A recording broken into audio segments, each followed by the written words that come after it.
gue tuh nggak bisa bener-bener lagu kayak gini instrumental gitu. Gue tuh bukan gitaris kayak gitu. Tapi lo harus ikut karena ini adik-adik kita nih, adik-adik lu ini supaya dapat semangat. Gitu. Akhirnya gue iyain. Itu terjadi 2 kali pergantian lagu. Jadi awalnya gue bikin bener-bener instrumental dalam artian tuh yang gitar bernada gitu. Bernyanyi gitar. Terus gue dengerin kayak bukan gue. Sekarang gue inget banget Gimana. di wawancara di radio. Yang nelpon kita tuh yang ya masih ABG. Oh jadi ada kan? Ya, pertanyaan gitu ya. Ini Edane udah pada punya cewek belum? Gue langsung nggak tahu apa anak-anak lagi pada nungguin di rumah.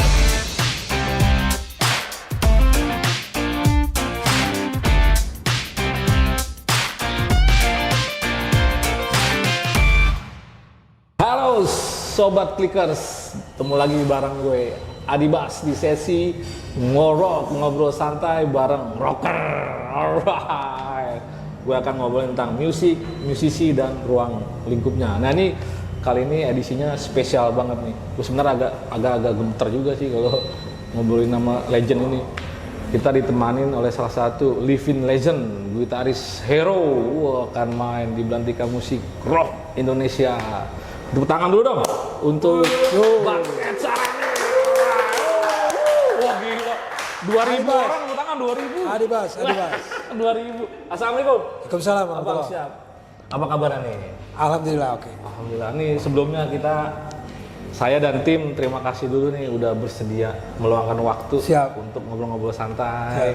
Ya mungkin udah banyak di podcast lain, cuman ya di Sobat Clicker banyak yang belum tahu juga seperti apa sih eksistensinya seorang Abang Ed Sarani ini di dunia musik dan band Edane dan lain-lainnya juga.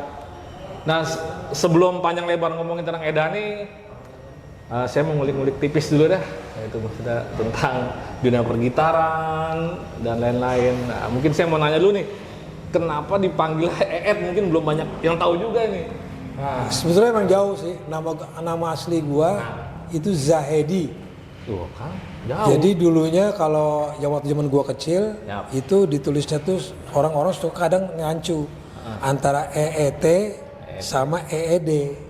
Oh, cuman karena sering banyak yang manggilnya Ed pakai T gitu, akhirnya kutus pakai T aja, nggak ada kepastian itu. Gua aja akhirnya nentuin Ed gitu. Oke, saya pikir dipanggil sama teman main kecil atau Ed gitu. Ya karena dulunya mungkin gue juga asma. Jadi kadang-kadang suka nafas tuh, nah suka gitu. Itu cerita orang tua ya. Cerita orang tua kayak gitu. Jadi mungkin dipanggil gitu Ed gitu. Tapi itu justru malah nama itu membawa hoki dan membawa menjadi besar, ya kan, luar biasa. Juga. Nah ini mungkin ya sudah banyak yang tanya juga mungkin ya, tapi kita bolehlah sedikit ngupas lagi awal eksistensi seorang Bang Ed ini main gitar tuh sebenarnya sejak umur berapa sih mulai serius? Oh gue jadi gitaris aja deh gitu. Itu justru di 80-an. Kalau kita awal gitar mah itu tahun masih gua kelas 6 SD ya. Sampai SMP, tapi serius akhirnya aku main gitar aja deh itu di 80-an 84 85. Itu udah SMA atau SMP? Udah selesai. Udah selesai, oke. Jadi singkat ceritanya akhirnya gue memutuskan bermusik, terjun ke industrinya tuh dapat kesempatannya di tahun 87. Itu waktu itu sama Faris RM dan Eki Soekarno dan Iwan Majid, tiga tokoh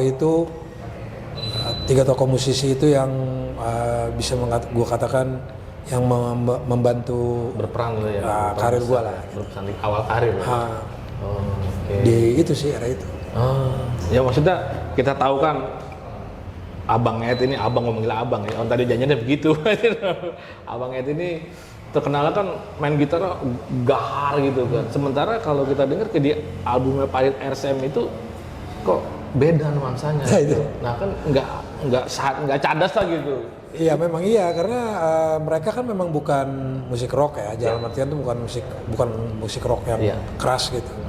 Nah dasarnya gue dulu memang main rock, Dari awal udah rock tuh. Iya, sukanya rock. Cuman jadi kalau kita bicara zaman dulu dari Jakarta, gua kan dari Samarinda ya.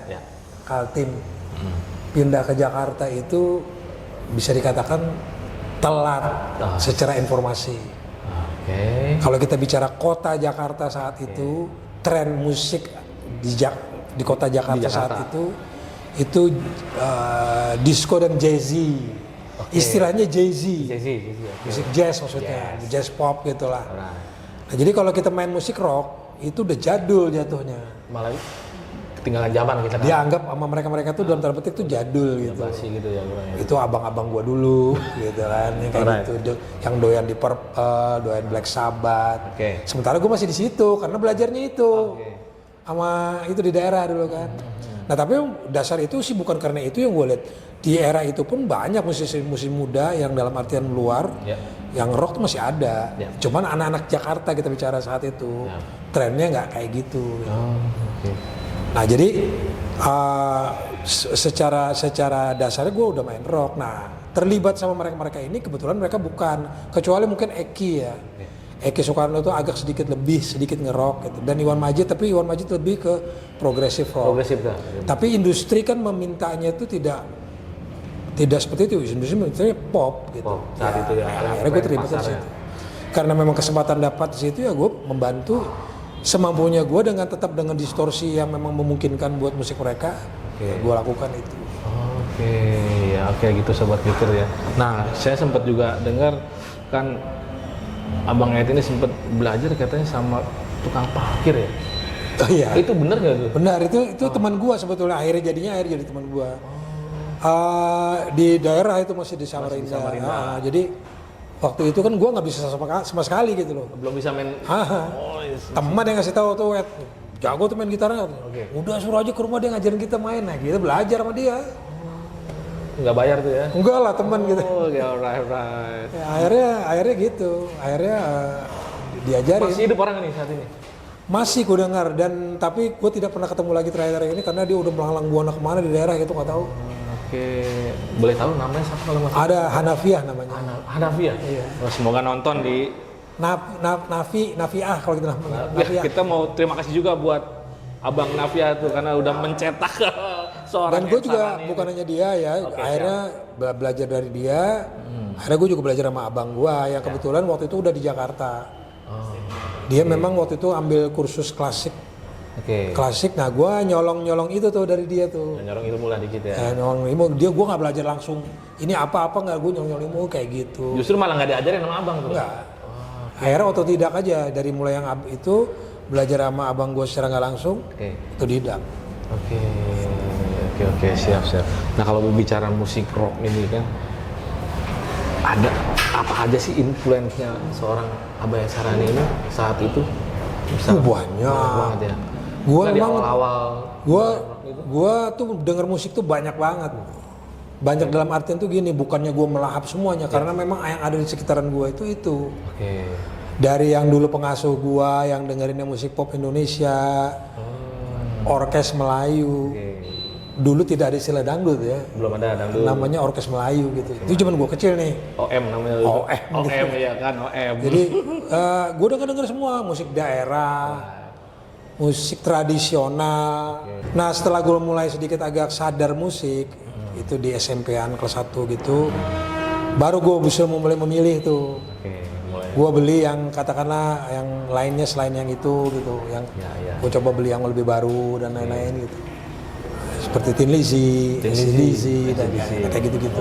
Udah beli sendiri tuh kasetnya? Ya sudah apa istilahnya sudah memilih gitu, mencoba. Wah gitu. Ada yang lain yang alternatif. Ada selera lain lah. Gitu ya.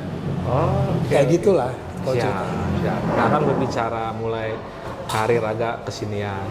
Kan saat itu mungkin trennya gitaris itu kan lebih banyak main technical, pokoknya secara teknik dipelajarin abis. Nah tuh kok Abah saat keluar negeri itu kenapa memilih belajar sound engineering itu? Ya karena memang itu sebetulnya nggak sengaja juga ya. Gue udah kesana itu udah bisa main gitar, bukannya tidak mau belajar, tapi memang gue pikir gitar ya, gue mending ngambil sesuatu yang kira-kira bisa gue pakai di sini nanti. apa ya gitu. Saat itu gue terus terang mau belajar yang non musikal malah semuanya, tapi otak nggak nyangkut. Akhirnya gue pikir gue sesuatu yang berkaitan sama musik aja deh. Gitu. Gue coba belajar kursus aja sound engineering. Nah tapi waktu itu gue tidak bertujuan menjadi sound engineer tidak.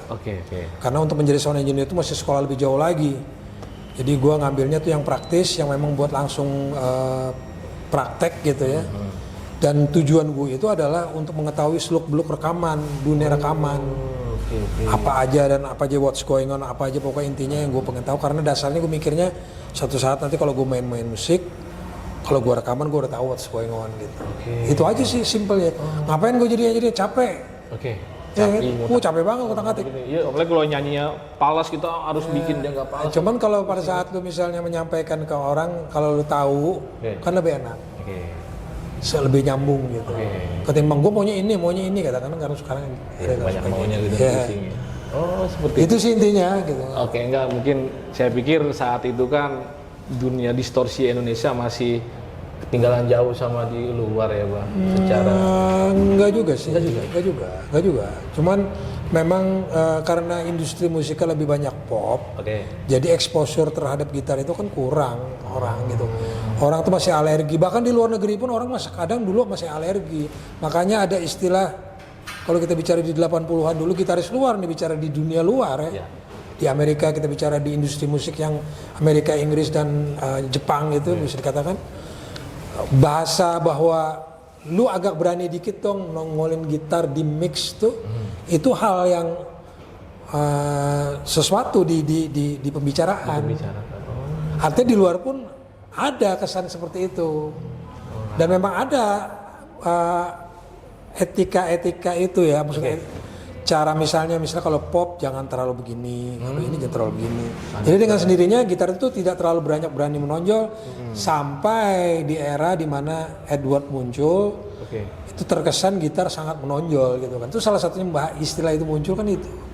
Berani dikit dong naikin gitar gitu di permukaan karena dia memang berempat cuman berempat. Untuk meramaikan itu ya nongol, cuman nongol tuh bukan dalam artian yang mendominasi banget enggak. Semua tetap padu dalam mix gitu. Ada porsinya. Gitu. Nah, cuman gitarnya berani dikit dinaikin gitu. Ketimbang yang dikubur di dalam mix gitu yang akhirnya orang masih malu-malu kesannya gitarnya gitu kan. Itu sih. Enggak kan kalau pertama saya dengar album Medana itu saya kira pribadi saya nih ya. Itu saya pikir band luar negeri loh. Serius. Asli serius. Apalagi pas pertama saya dengar albumnya malah terbalik. Saya dengar album itu album kedua. Saya dulu beli kasetnya. Jabrik. Saya pernah mendengar lagu Jreng, Wake Up the Storm ya kan. Ini band apa nih? Gitu kan. Ini kok ngeribat gitar gitu. Nah, jadi seakan-akan tuh lahirnya maksudnya Abah Heri itu seperti merevolusi sound gitar di Indonesia gitu sebenarnya. Menurut saya gitu. Nggak tahu sih ya, cuman intinya adalah gini. Semua itu juga berkat bantuan teman-teman engineer. Jadi bukan hanya gue sendiri gitu. Cuman memang saat itu kalau kita bicara era itu peralatan itu terbatas. Jadi untuk mendapatkan bunyi-bunyian yang maksimal itu kadang ya harus berjuang juga dalam artian pakai trik juga dan lain-lain gitu. Cuman di era Jabrik sebetulnya sudah mulai tertolong karena waktu itu salah satu high gain M yang muncul di Indonesia itu 5150 udah muncul. Itu Van ya. Itu dikatakan salah satu high gain M yang muncul di Indonesia yang cukup membantu banyak perubahan sound gitu. Nah, perubahan sound yang ada dulu itu tuh sebetulnya lebih banyak karena kondisi industri juga yang banyak rekaman itu harus dilakukan dengan praktis. Nah, jadi orang tidak lagi menggunakan M mungkin saat itu tetap langsung ke mixer dan lain-lain karena kepraktisan waktu.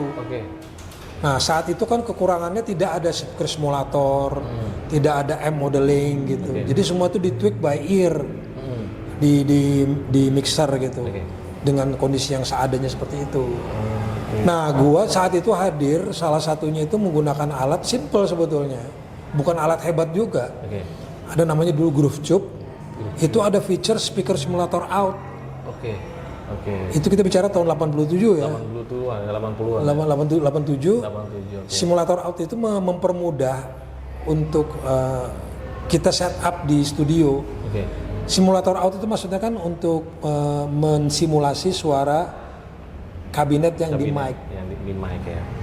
Nah, salah satu alat ini yang kecil ini yang memang membuat banyak sedikit perubahan dari yang sebelumnya. Karena yang sebelumnya tuh kalaupun direct dia tidak menggunakan itu. Oke. Makanya harus ditweak Ditweak. dan kesannya tetap kurang natural. Ya, ya.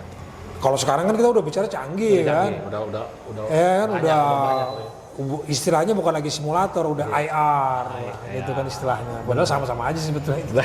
Sama Jadi aja. itu juga gitu. Iya. Ya cuman kan sekarang menyeluruh, bukan hanya sekedar cap simulator atau M simulator, Oke. tapi semua M modeling semua jadi satu. Gitu. Oke.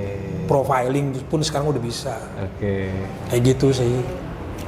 Nah, ini ada pertanyaan nih dari sobat-sobat clickers. Emang lo live? Enggak sih, titipan. Oh titip. Titipan. Gue pikir live. Nih, seorang Abang Edsaran ini sukanya digital atau analog?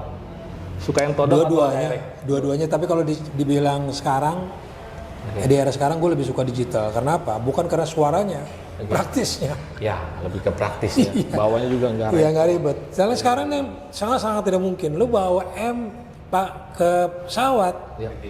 Waduh, biayanya berapa? ya habis honor lu. Habis honor lu. Habis honor lu. Bener. Habis. Orang kita pernah bawa ke satu daerah gitu. Oke. Itu overweight sampai 5 juta. Biaya itu doang ya. Overweight. Iya, overweight. Ya artinya sudah sangat mempertimbangkan kan kalau kita mau jalan atau tour atau apa gitu kan. Repot. Wah ini kalau kita boyong-boyong. Tapi dengan kondisi yang yang sekarang tuh lebih praktis. Oke. Ya tidak terlalu berat. Overweight sedikit lah gitu. Itu sih. Dan setup juga waktu juga. Benar. Makan waktu kalau. Iyalah settingnya kan miking dan lain-lain. Makan waktu. Kalau sekarang tinggal colok. Ajar aja. Dan gue tidak anti masalah itu, tinggal bagaimana lo aja sebetulnya menampilkan. Banyak orang juga musisi yang merasa idealis yang perlu tetap miking dan lain-lain, boleh-boleh aja. Iya, selera aja ya. Selera itu mah, kalau memang dia sukanya begitu ya engineer lu no problem. Kalau sukanya repot ya silakan. Sukanya repot bahasanya nih. Iyalah, kalau gue sih gitu. Lu mainnya masalahnya bukan sendiri, Oke. mainnya beramai-ramai kan. Benar. Bandnya banyak gitu, kecuali kalau lu memang sendiri main lain. Konser tunggal gitu. Nah itu beda. Dani belum mendapat kesempatan konser tunggal. Nah, kita tunggu bentar lagi dapat insya Allah. Ya. Amin ya enggak? Kalau konser tunggal kan dia bisa ngatur sendiri semuanya gitu. benar. Di setup hari ini, besok masih sama. Iya, nggak berubah. Nggak berubah, dijagain. Nggak repot lah. Kalau sekarang kalau bareng-bareng barunya udah berubah lagi. Apalagi zaman tanggung itu zaman rame-ramenya dulu kita main bareng-bareng. Oke. Tapi mixernya masih analog. Waduh, bayangin. Lu habis mixing sound check nih. Nggak bisa sore, di-save kan? Nggak bisa di-save kan? Iya. Udah pulang main balik malam buru-buru. Berubah lagi. Ya, Makanya si engineer saat itu difoto sama dia. Oh segini loh level-levelnya. Mau nggak mau gitu. Iya, Nah bener. sekarang udah bisa di-save kan. udah enak, serba Enak. canggih ya. Nah, untuk kalau perihal efek untuk sekarang ini Abang Er nih efeknya lagi nyaman di apa? Gua lagi pakai Nux MG30. Oh, luar biasa, berarti di endorse kayaknya nih. Enggak sih dia juga. Cuman gua pakai. Oh. Nah, terus sepanjang pengalaman Abang Ed ini pakai Nux itu gimana rasanya tadi pakai? Ya kalau sekarang ya, kalau gua sih tetap berbeda lah. Ya. Kita bicara camper, bicara fraktal dan lain-lain, pasti beda lah gitu kan. Gimana? Lu sekarang gini aja, apa yang lu dapat, Oke. lu setting sedemikian rumah maksimal buat itu aja kalau gue sih prinsipnya. Oke. Lu adanya itu ya itu gitu. Oke. Lu setting maksimal aja menurut sesuai dengan yang lu bisa dengar gitu. Kuping kita ya. Right, oke. Jadi nggak perlu yang juta-jutaan mahal-mahal ya. Kalau ada duitnya nggak masalah. Ya kalau ada duitnya sih. Monggo gitu kan. Kalau nggak ada duitnya. Iya, kalau nggak ada Metal duitnya John ya. aja udah. Iya. Metal John. Pernah ngalamin Metal John apa? Gue masih pakai di rumah. Masih ada. Waduh, efek legend bro. Gue masih pakai MS50 juga Zoom. Oh, masih. Iya, tinggal pakai. Ya artinya di rumah ada gitu. Kadang kalau gue lagi bosen dengan yang gitu-gitu, gue pakai yang kayak gini-gini. Gitu. Oke. Nah, sekarang berbicara gitar, seorang Abang Ed ini lebih nyaman kayak Brad Ibanez atau Fender atau Gibson? Ya, waduh. Lebih nyaman ya pegangannya lah. Dulu gue tuh sempet gitar gue aslinya tuh Charvel. Yang sampai saat ini masih ada, alhamdulillah. Masih ada tuh ya. Legend. Cuman di era awal karir itu, karena waktu itu banyak terlibat sebagai session, banyak permintaan tone-tone tertentu, ya. Akhirnya gue memilih gitar yang bisa memenuhi itu, artinya ada neck pickup dan lain-lain. Akhirnya gue coba cari gitar selain Charvel yang ada di rumah itu, gue coba cari gitar yang ada neck pickupnya. Nah kebetulan waktu itu dapatnya Ibanez. Dan itu gue pakai lumayan lama. Dari Ibanez yang model kayak JS, tapi belum JS namanya. Gue namanya Rockstar kalau nggak salah gitu. Akhirnya di era Edane gue beli yang RG gitu. Nah, itu sempat lama pakainya. Karena sudah terbiasa dengan itu kan. Cuman kalau kita bicara gitar, gue sih sebetulnya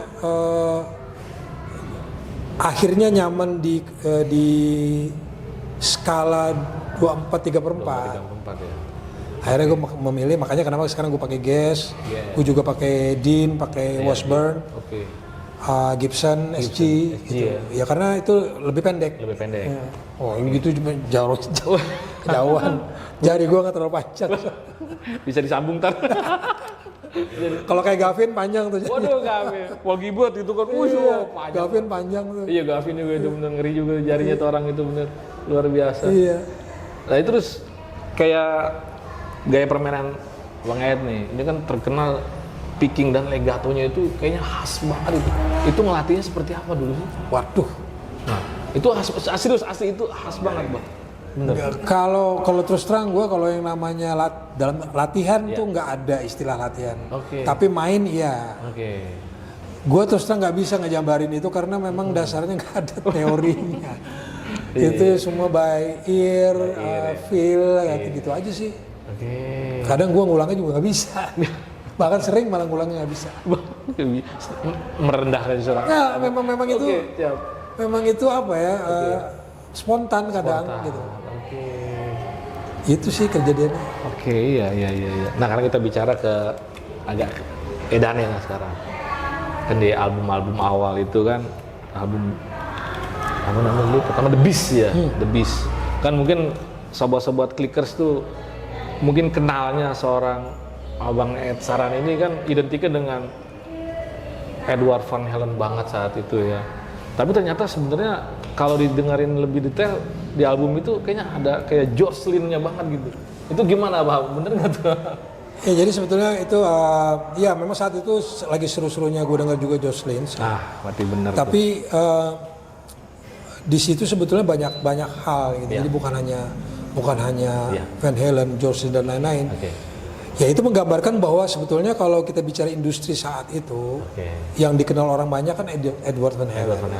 Dengan sendirinya kalau orang dalam artian yang menonjol main gitarnya, kadang suka disanding-sandingkan gitu. Jadi yang mana menurut gue tidak selalu harus seperti itu gitu. Walaupun jelas gue terpengaruh banget sama Eddie, sama Jocelyn, sama banyak gitaris yang lainnya juga. Pasti. Nah itu sih, gue tidak menolak hal itu. Oke, siap. Nah, kalau bicara ya Dan ini kan sering kita dengar mungkin bongkar pasang pemain ya kan. Mulai dari paling banyak tuh vokalis ya. Mungkin bisa diceritakan siapa aja sih vokalis yang udah sempet masuk di Edane itu? Nah ada Eki Lamo pertama, kedua Heri Batara, ketiga Trison, keempat Robi. Sempat Adit dulu sebelum Ervin, tapi Ervin tuh sempat kita pakai dulu sebelumnya. Jadi ada 6 vokalis ya. Tapi waktu di era album Borneo sempat kita pakai additional almarhum Fatah Marbiko bawain beberapa lagu semua begini, lari. Ya sebetulnya banyak alasannya juga sih, cuman gue dalam hal ini lebih melihat itu sebetulnya kepada kondisi yang ada saat itu meminta kita harus melakukan itu. Oke. Jadi nothing personal sebetulnya sih. Ya memang kondisinya meminta seperti itu. Kondisinya aja sebenarnya ya, tidak ada hal yang lain-lain. Iya. Saya kan kemarin sempat podcast Om Trison juga nih kemarin. Sempat dia cerita proses dia masuk Edan itu ternyata melalui audisi. Dan dia audisi itu tidak tahu nih bandnya siapa, dia bilang gitu. Karena dia lihat di majalah apa di dinding Chicks ya, kalau sekolah Chicks itu dia ada band nyari vokalis. Nah, dia ikut, apa benar seperti itu prosesnya? Iya. Oke. Dan juga saya mau nanya nih nyambungin kemarin. Kriteria apa sih seorang Abang Esra ini memilih seorang Trison Manurung? Oh, Trison aja deh gitu. Trison tuh nggak bisa dipungkirin ya, memang kita bukan gua membanding-bandingkan dengan yang lain atau gimana, tapi mau nggak mau harus terbandingkan kan. Siap. Bahwa Trison itu memang dasar basicnya dia memang punya suara yang nggak usah diraguin kalau dia nyanyi gitu. Ya siap. Nah, cuman kalau bicara Edane sudah terlanjur banyak materi yang high pitch kan. High pitch, ya Yang agak tidak mungkin kalau Trison handle itu semua. Itu aja sih. Melengking lah gitu ya. Ya, jadi kalau memang harus berubah dengan Trison, harusnya saat itu gue bikin band baru.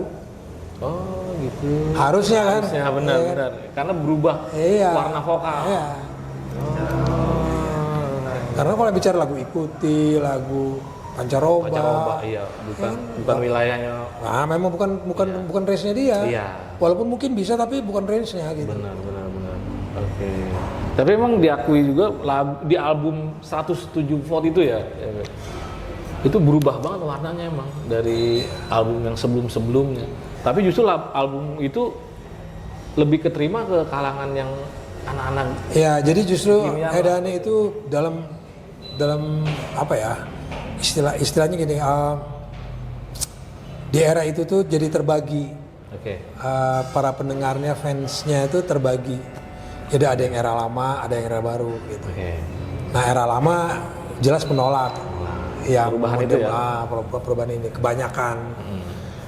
Sedangkan era baru jauh taunya itu malah. Cuman tapi judulnya yang hit banget tuh kuakui gitu kan. Iya, itu akhirnya diketahuin banyak orang yang akhirnya saat itu malah kita dipikir jadi kayak band baru malah. Jadi kayak ini band baru gitu. Gue pernah gue ingat banget gimana?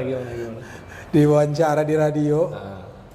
Yang nelpon kita tuh yang ya masih ABG. Oh jadi ada kan? pertanyaan gitu ya. Ini Edane udah pada punya cewek belum? Gue langsung nggak tahu apa anak-anak lagi pada nungguin di rumah. Iya. Ya karena emang lagunya agak Iya, itu menunjukkan bahwa di industri itu orang tidak tahu sebetulnya. Dia kalau lagunya memang bisa terima, dia terima. Dia tidak tahu pelakunya siapa. Iya. Gua sampai gini-giniin Trison, woi. Kocak. Itu tahun 2002 gitu. 2002 tuh. Kita kan masih ya baru ya berumah tangga, punya anak 1-2 gitu kan istilahnya. Iya, benar. Udah pada punya cewek belum? Ya. Itu kurang gaul sih yang nanya. Ya tapi maksud gue itu contoh aja, segitunya gitu. Karena gue juga mikir ya mereka tidak tahu orangnya siapa gitu kan. Lagunya bisa diterima. Itu karena lagunya mungkin agak kalau dibilang anak sekarang easy listening masih bisa keterima itu dibanding album sebelumnya kan. Terlalu banyak ngebut-ngebut gitu kan. Promonya juga. Album sebelumnya promonya. Ya. Iya bisa dikatakan gitu. Memang benar tuh di era 90-an Edane itu paling jarang video klipnya yang diputar. Karena prinsipnya Aquarius seperti itu, dia memutar itu memang kalau memang demand-nya ada dia putar sama dia. Dan dia tidak bisa memaksa media seperti TVRI, seperti TV ya untuk nge-push gitu. Kayak gitu sih. Kalau yang udah saat itu ya dari orang-orang. Nah, ini ada pertanyaan lagi dari Brother Simon nih. Nah, ini dari mana nih? Bekasi masalah nih. Ini titipan lagi nih. Kan dia taunya Abang Ed ini kan identiknya kayak angosiong banget lah, sedisi banget kan. Terus tiba-tiba kesini malah jadi kayak Dimebag daerah lo kuat banget itu seperti apa maksudnya? Banyak sebetulnya gini, kalau gue tuh satu sisi gue sangat menyukai hal-hal seperti itu. Oke. Bukan prasangka orang yang berbeda sama gue. Alright. Itu sangat gue nikmatin tuh. Oke, ya. Jadi orang macam wah ini berharap Eddie Van Halen, Eddie Van gini. Halen. Ternyata dia enggak. Ternyata lah ya, nggak ketebak gitu ya. Ngeprank lo kata orang Dan gue suka tuh, gue suka gitu maksudnya. Oke. Wah Angus Young banget. Iya. Iya gayanya doang. Gaya. Oh. Iya. Tapi dasarnya gue suka gitaris-gitaris itu. Iya. Makanya sebetulnya itu ekspresi aja. Ya gue tidak tahu kalau orang menilai itu ya mungkin memang ada benar. Gue suka Dimebag juga. Iya. Oke. Nah ini ada lagi pertanyaan, gimana sih kalau Edana itu saat proses pembuatan album itu apa? Workshop jamming dulu atau langsung? Dulunya sempat kayak gitu ada, tapi terakhir kita lebih banyak akhirnya bawa lagu sendiri-sendiri. Oh jadi udah punya bahan? Bawa di ya. studio? Misalnya Iwan bawa sepotong, gue tambahin, ada yang bawa utuh, nah, kita coba aransemen dan lain-lain kayak gitu. Oh, right. Nah, ada lagi pertanyaan nih, ada berapa banyak koleksi gitar sekarang ini? Kebetulan gue gitaris yang tidak terlalu banyak berkoleksi. Oh, oke. Banyak kan Ya, kalau gua gitar itu tidak terlalu banyak koleksi, tapi banyak yang gue pakai. Walaupun beberapa ada yang lumayan banyak yang sudah terbengkalai ya. Maksudnya copot-copot necknya nggak inilah apa segala macam. Ada yang dikanibal istilahnya. Tremolonya yang sudah diambil gara-gara memindahkan ke tremolo sini gitu. Cuman gua nggak banyak. Gitar gua total yang bisa dipakai sekitar 12 ya. Selebihnya Museum. hancur-hancuran. Selebihnya udah Kalau gitaris kan banyak yang punya koleksi sampai 30, sampai 40. Gua nggak. kebanyakan Dulunya habis di peralatan gua.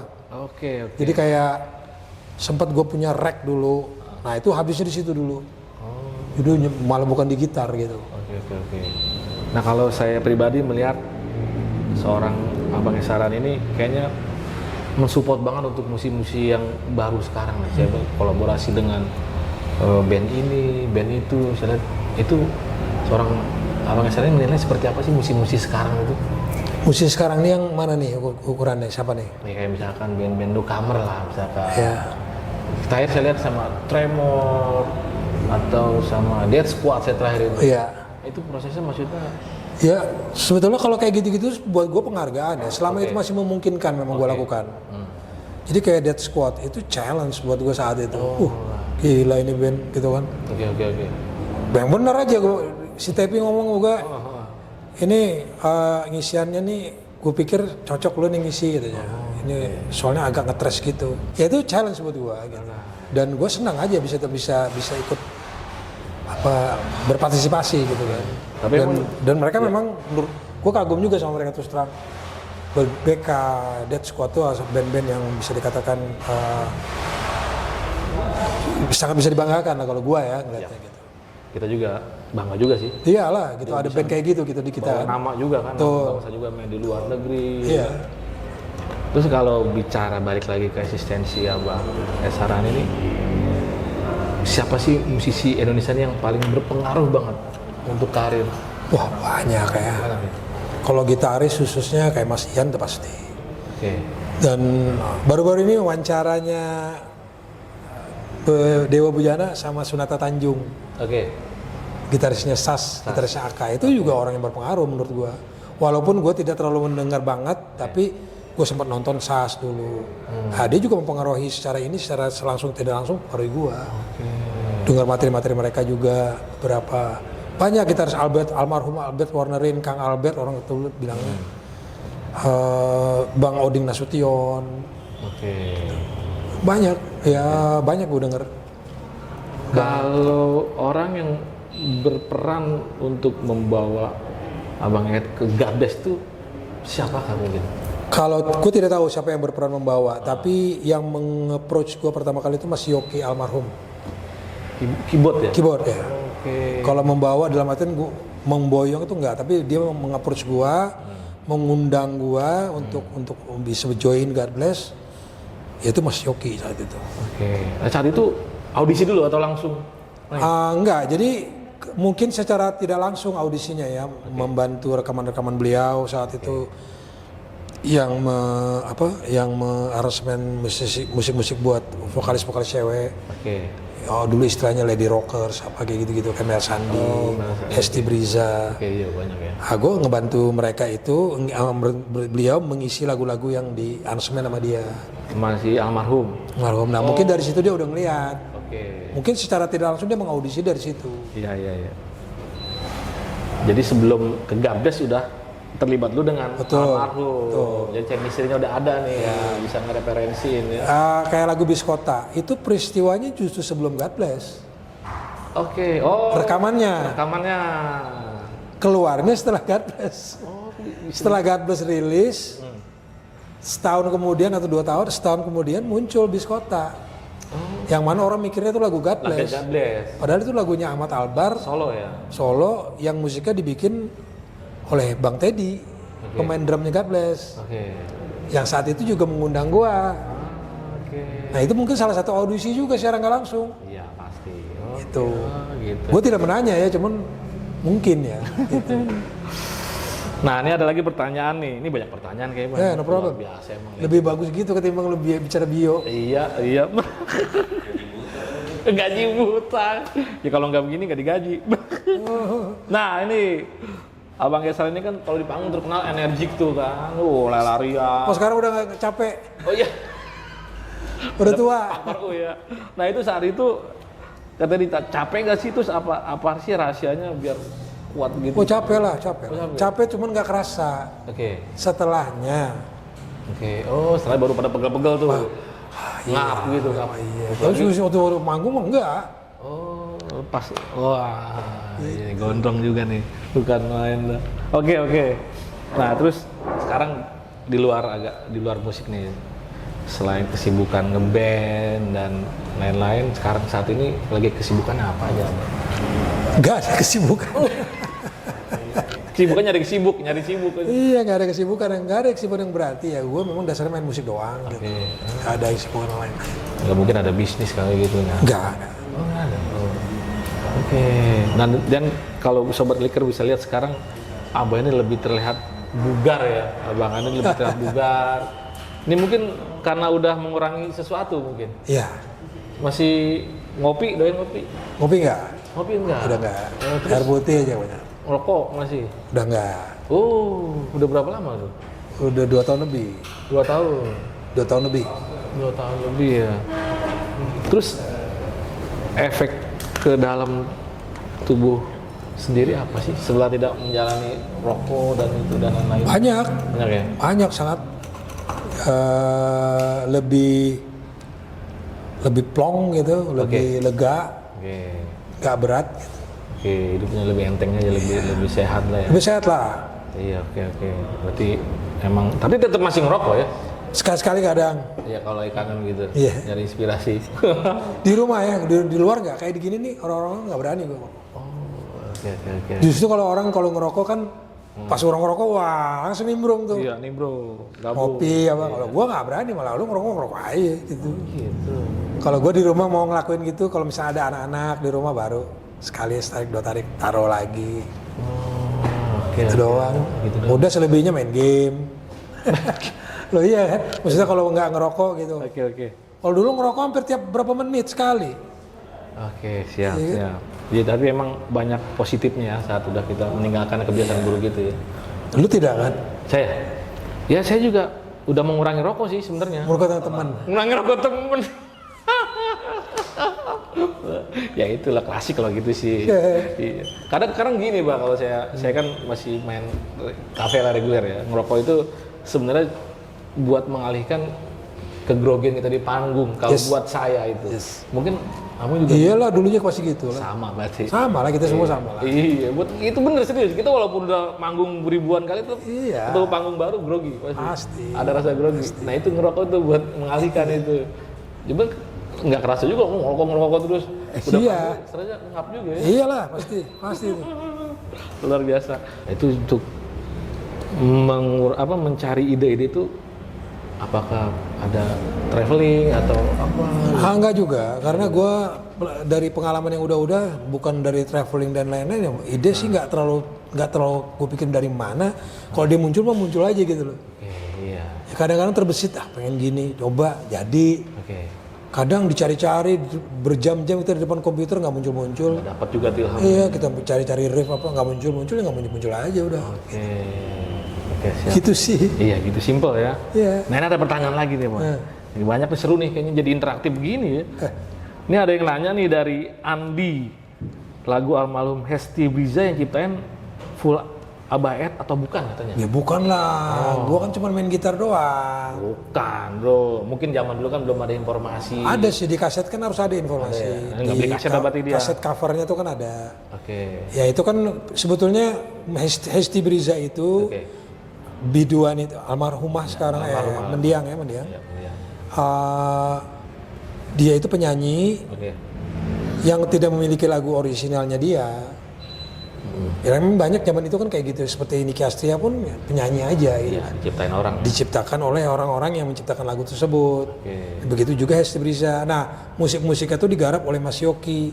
Gua di situ kebagian tugas untuk mengisi part gitarnya gitu. Karena era itu kan lagi rame-ramenya lady rockers, jadi cewek-cewek yang dilabeli rockers, lady rockers, menyanyikan lagu-lagu yang lebih keras dari yang umumnya cewek bawain. Oke. Nah, setahu saya kan, Abang Ed ini kan putra dari mantan gubernur Kalimantan Timur, ya kan, yang mana itu berarti kan pejabat ya. Saat Abang menentukan untuk gue jadi musisi nih, itu dari keluarga ada pertentangan nggak? Biasanya kan pengen anak kan nerusin karir orang tuanya. Enggak sih, bokap gua nggak terlalu nutup banyak-banyak saat itu, nggak terlalu nutup macam-macam malah. Oh berarti demokratis juga ya? Bahkan gua dapat gitar pertama dari bokap kan. Oh dibeliin tuh? Iya, walaupun dia tidak menyuruh gua jadi musisi. Gua yang meminta, dia kasih gitu.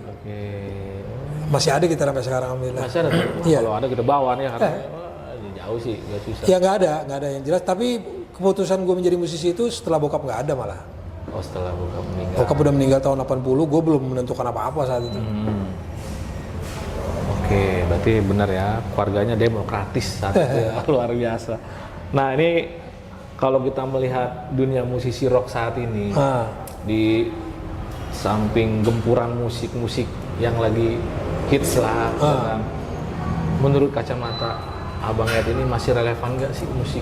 Jadi musisi rock lah gitu? Sebetulnya sekarang ini untuk menjadi musisi atau apa itu justru challenge-nya banyak tetap. Intinya pergantian generasi itu terjadi di setiap saat. Nah sekarang ini lebih parah, bukan parah, lebih ininya lagi tuh lebih challenging lagi itu karena memang dunianya udah berubah. Ya dengan munculnya sosmed itu semua orang jadi sibuk. Orang sudah tidak punya waktu lagi untuk dalam tanda petik mengidolakan orang. Dan orang lebih terbuka wawasannya, lebih banyak kesibukan lain untuk ngurusin satu hal doang. Nah, kalaupun ada embel-embel artis, musisi dan lain-lain sebagainya yang katakan menjadi public figure atau apa, itu sifatnya jatuhnya momentary. Dan memang singkat sekarang ini karena pergantiannya cepat. Cepat banget ya. Jadi kalau bicara apakah relevan masih enggak, relevan nggak relevan, tergantung elunya. Dan sekarang kalau bicara musik rock itu udah terlalu variatif. Variatif banyak. Dan semua ada yang mengkonsumsinya. Kalau kita bicara di tahun 80, 90, 70, 80, 90, anggaplah dari 60. Itu kita masih bisa bicara tren.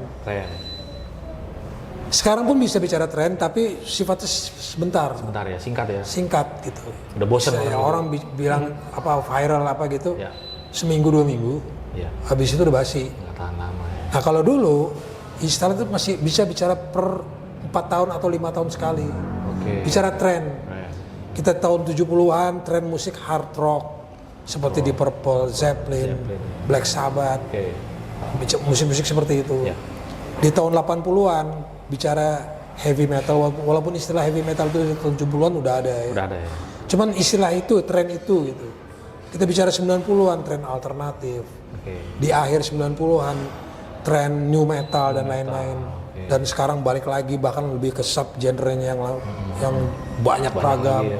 Ada death, ada black, ada apalah istilah-istilah kayak gitu. Ya itu gitu maksud gue. Sekarang lu main musik 80-an pun tidak apa-apa.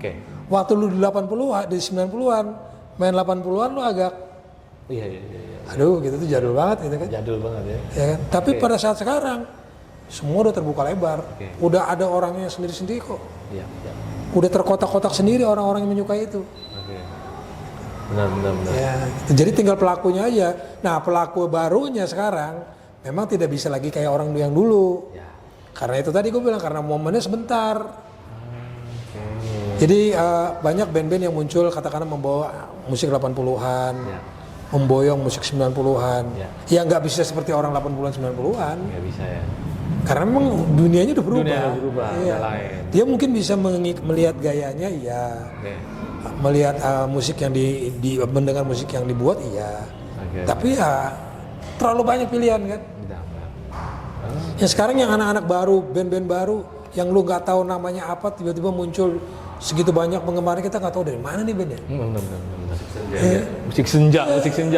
Itu penggemarnya banyak banget. Jutaan gitu kan, viewernya Dan jutaan. itu luar biasa maksudnya. Kita dari tahu dari mana coba. Nah itulah contohnya. Tapi kita lihat the next berapa tahun ke depan. Apakah masih seperti itu? Walau-walau. Benar. Ya kan? Walaupun mungkin ada juga yang bertahan, ada juga yang memang itu biasa hal kayak gitu. Biasa lah. Iya, memang gitulah dunia industri musik gitu. Benar. Oke, luar biasa emang. Nah terus sekarang Edan ini lagi sibuk apa nih? Mudah-mudahan nih single, mudah-mudahan idenya keluar. Amin. Gue lagi bikin single, kita lagi bikin single. Insya Allah tahun inilah. Insya Allah, kita doakan biar cepat keluar nih. Kita udah rindu juga nih. Terakhir itu yang dengan Bagus waktu itu tahun itu 2020. Si Bangsat ya? Iya, 4 tahun lalu. Itu prosesnya kenapa bisa ngajak Om? Enggak, gue suka banget sama lagu itu netral yang Cahaya Bulan. Cahaya Bulan. Aku suka banget tuh. Gue suka banget tuh.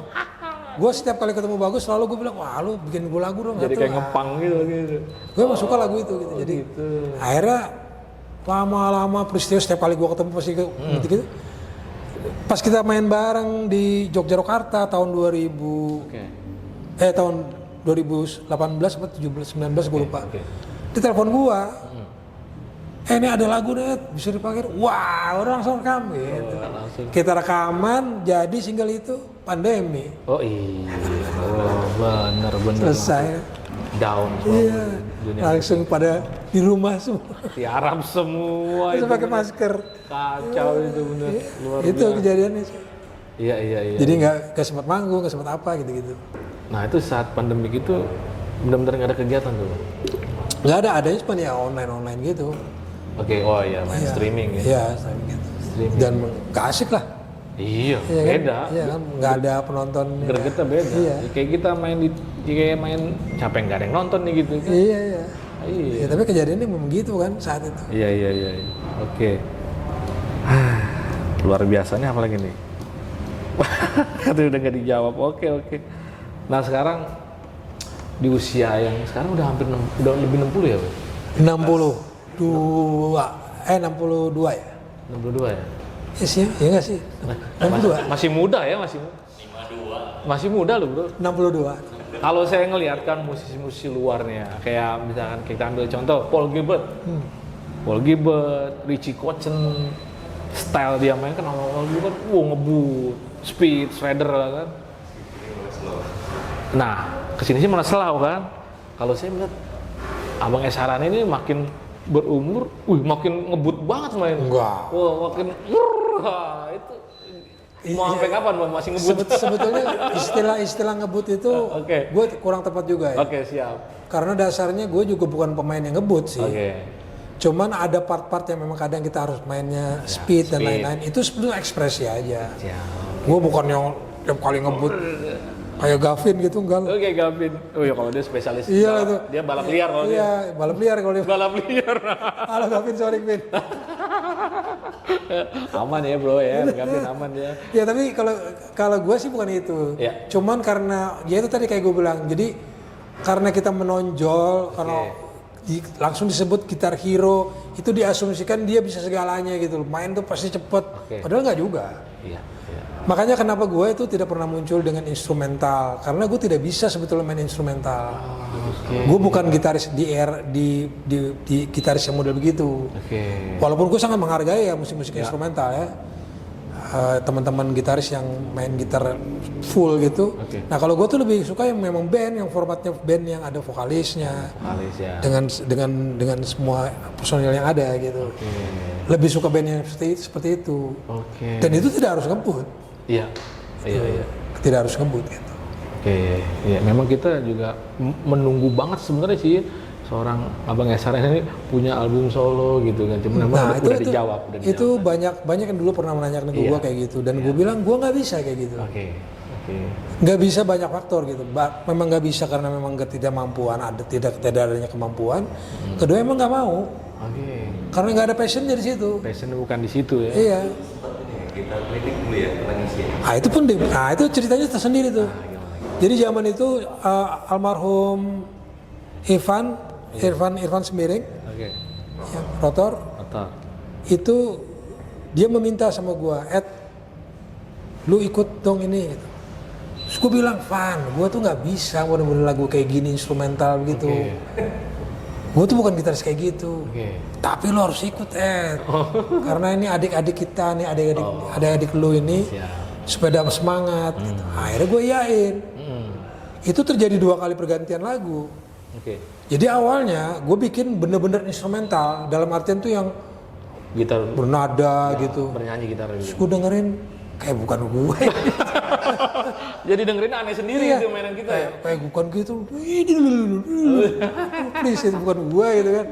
Gue ngebayang gue main gitu berdiri di depan orang menyorotin mata. Aduh. Gue jadi grogi gitu kan. Gue ngebayangnya gitu.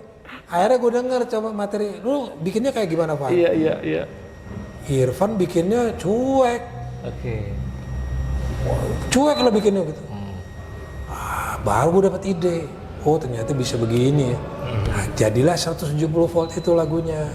Alright. Oh, di situ proses albumnya di situ. Iya. Makanya tidak instrumental tapi tidak seperti yang orang-orang bayangkan yang speed, arpeggio dan lain-lain gitu kan nggak gitu.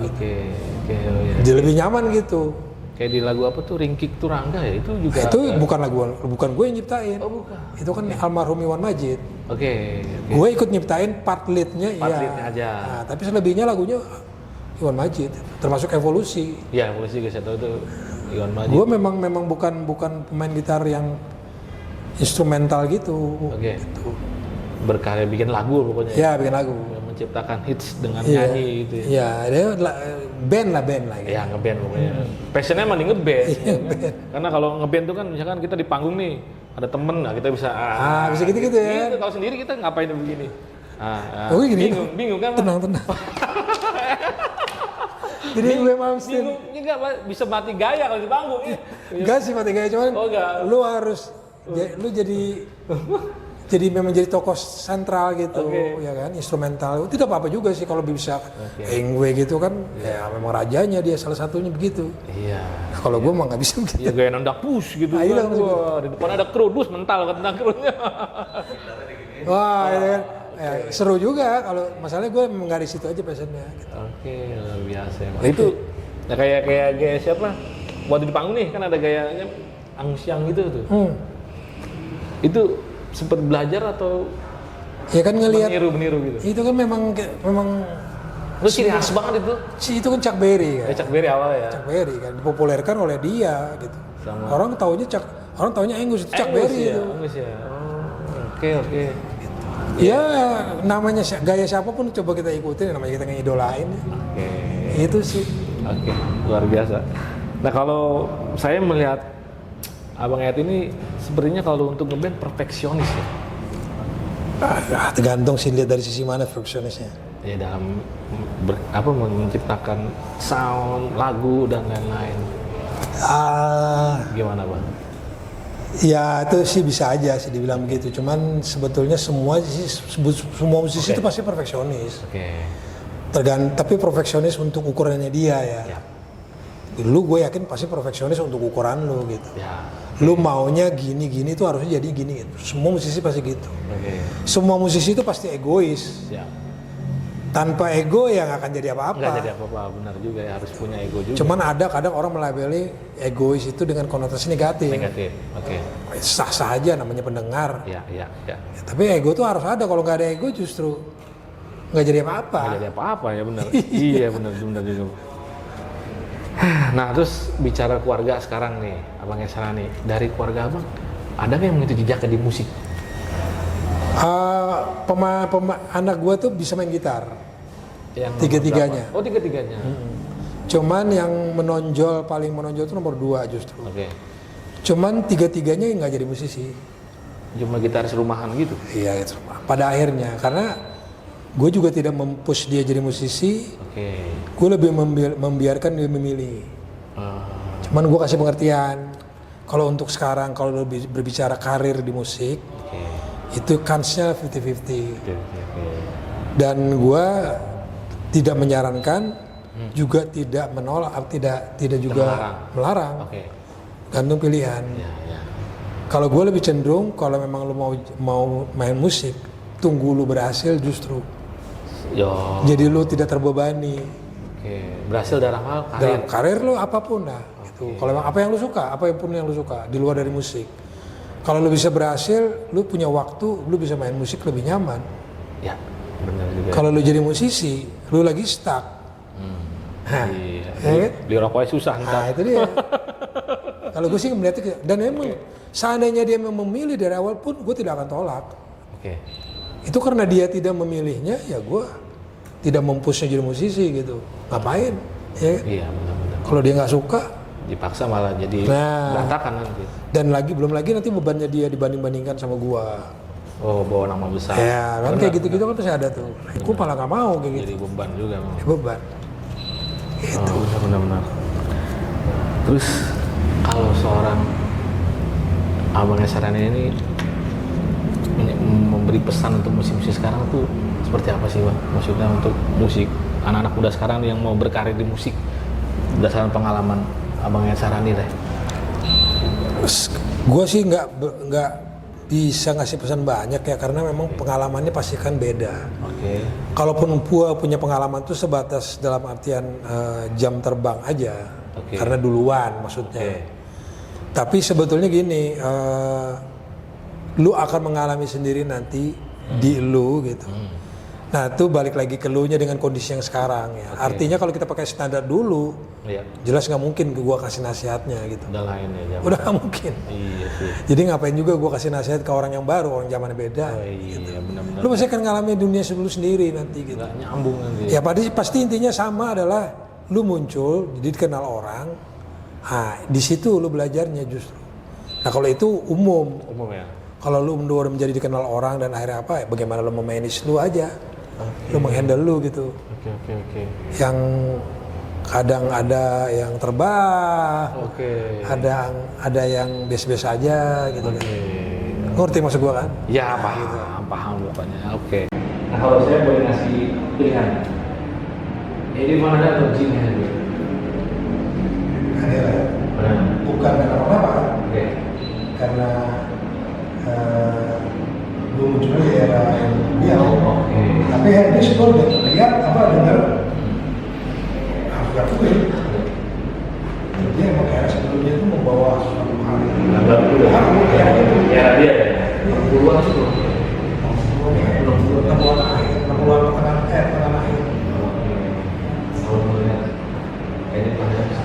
Seperti Hendrix di tahun 80-an. Membawa sesuatu yang baru. Jadi, gila ternyata banyak hal yang bisa dilakuin. Terus saya nggak sampai konser sih. Itu dia. Padahal dia kan masih ada Itu dia. arahnya itu. Itu dia. Nah, Indonesia. Atau naturalisasi dia tuh. Naturalisasi. Dia memang nggak sempet nyampe ke Indonesia. Ini sayang banget, kalau itu berharap banget pasti kalau kemarin buat ini. Biasa tuh, semuanya mengaku kita. Mengaku Indonesia dia. Oh nggak tahu juga. Oh iya iya. Oh yang terakhir wawancara itu ya, berdua sama. Kan dia bilang itu orang Indonesia. Iya. Iya. Kira-kira ketemu nyampe di akhir-akhir sesi obrolan kita. Nah terus saya mau nanya dulu deh, sedikit aja. Karena era-eranya abang ini kan dan dua ini kan yang menjadi teman. Oh, narkoboy.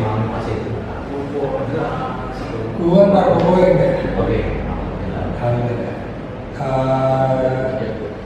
Bukan gue bersih ya. Gua kenanya cuma rokok sama kopi mah. Karena saat itu stigmanya posisi dokter harus mengingat dulu biar lebih naik apa ya. Malah itu kalau kita bicara drugs justru terkenalnya di 70-an. Istilah morfin zaman dulu. Heroin. Stones itu nama 70-an. Terkenalnya di 80-an itu musik-musiknya relatif sehat ya. Lebih fit gitu. Cuma memang yang harus dihindari saat itu orang-orang yang mau mengkonsumsinya minuman keras, alkohol gitu. Dan gue memang tidak bisa alkohol. Gue tertolongnya karena fisik gue nggak kuat alkohol. Jadi tertolong oleh fisik yang tidak kuat. Intinya ya, kalau enggak ya, tapi udah dari panggung udah mabuk kan? Iya, goyang gitu aja dari panggung kan. Oke. Sobat Clickers, nggak kerasa kita udah ngobrol, bisa ya panjang lebar, tipis-tipis dan lain-lain semuanya. Semoga ada hikmah yang baik kita ambil ngobrol dengan Abang Ensa ini, ambil yang baik-baiknya, kita harus ambil yang baik-baiknya. Terima kasih lagi. Buat ya, kesempatan Abang Ensa saya bincang soal ya, luar biasa. Oke, Sobat Clickers, sampai jumpa lagi di sesi berikutnya. Marok, yeah!